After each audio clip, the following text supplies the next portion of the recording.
السلام عليكم ورحمة الله وبركاته كسو دوادا عشر كيني تضباط عشر كاسو ريفيجن أما مراجعة لسن 7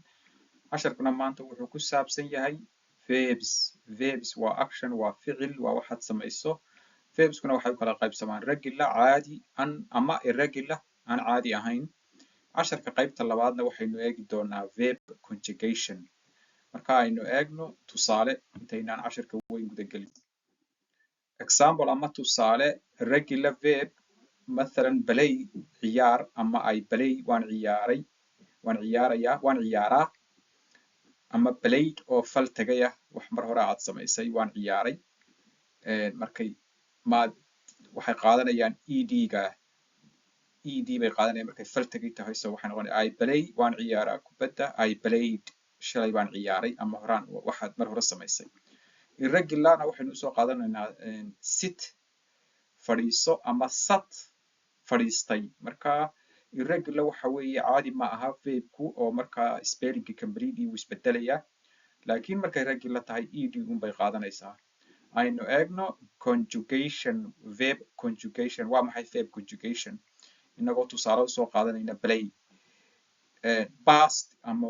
wax mar hore aad samaysay waxa weeye played ed wax si joogta ah aad u samayso play waxaad mustaqbalka samayn doonto going to play waan ciyaarayaa I am going to play football tomorrow waa example taasi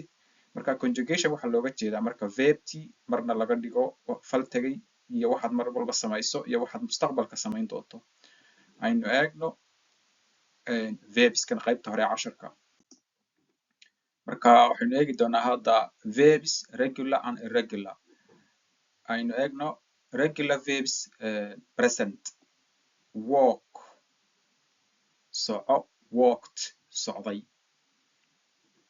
walked sida loogu dhawaaqo maaha walked waa walked socday ask weydii asked sida loogu dhawaaqo kelmadda waa muhiim inaad fahanto cook kari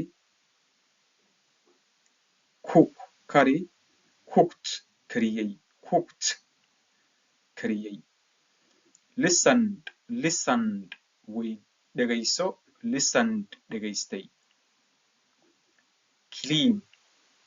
nadiifi cleaned nadiifiyey stay joog stayed joogay help caawi helped caawiyey open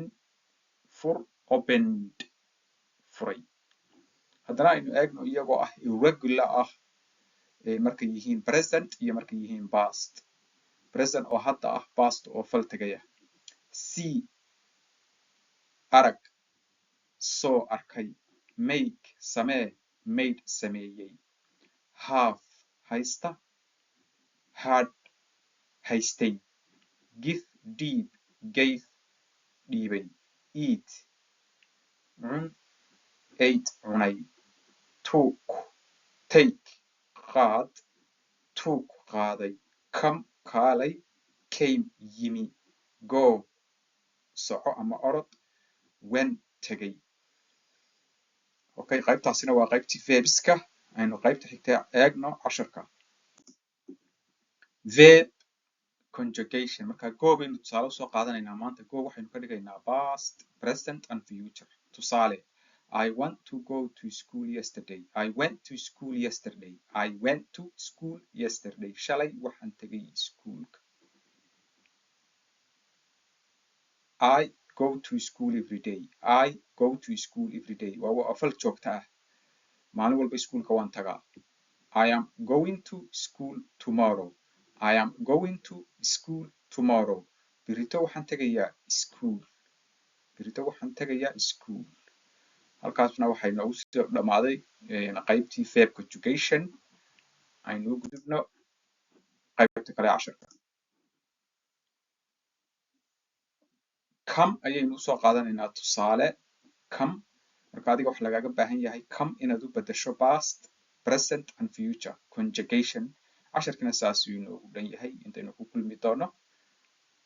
casharkeena dambe. Assalaamu calaykum waraxmatullaahi wabarakaatu.